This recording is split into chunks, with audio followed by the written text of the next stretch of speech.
यापूर्वी शिवाजी मामा ठेंगेल यांनी या ठिकाणी जिल्हा परिषदचं प्रतिनिधित्व केलेलं होतं. त्याच्यानंतर त्यांचे भाऊ सूर्यकांत मामा त्यांच्या निधनानंतर, मामांच्या निधनानंतर सूर्यकांत मामांनी या भागाचं प्रतिनिधित्व केलं होतं.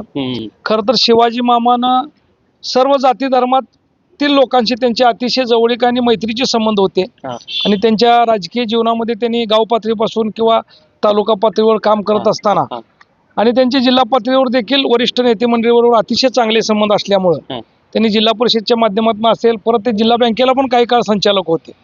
तर जिल्हा बँकेच्या माध्यमातून शेतकऱ्यांना त्यांना मदत जेवढी करता येईल तेवढी त्यांनी केली आणि जिल्हा परिषदच्या माध्यमातून सुद्धा त्यांनी या ग्रामीण भागामध्ये ज्या रस्त्याच्या अडचणी असतील किंवा घरकुलाच्या अडचणी त्यावेळेच्या परिस्थितीनुसार लोकांच्या ज्या अडचणी असतील त्या प्रभावीपणे मांडून जिल्हा परिषदच्या माध्यमातून, पंचायत समितीच्या माध्यमातून निधी आणून या ठिकाणी या भागाचा बराच त्यांनी विकास केलेला आहे. आत्ता महावीरप्पा देखील मुडवीचे सरपंच होते.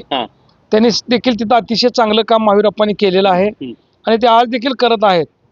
आणि एक तरुण तडफदार सुशिक्षित असा उमेदवार आहे, स्मित भाषी आहे आणि शेवटी शिवाजी मामाचं फार मोठं वलय त्यांच्या बरोबर आहे. शिवाजी मामाचं जे अपूर्व स्वप्न राहिलेलं आहे किंवा त्यांच्या जे काही उणीवा राहिलेल्या आहेत सामाजिक काम करत असताना त्यांच्या अचानक जाण्यामुळं ते मामांचं अधूर राहिलेलं स्वप्न महावीरप्पांच्या माध्यमातून पूर्ण व्हावं ही महावीरप्पांची नाही तर त्यांच्या मागच्या सर्वसामान्य कार्यकर्त्यांच्या, सर्व जाती धर्मातील कार्यकर्त्याची भावना आहे.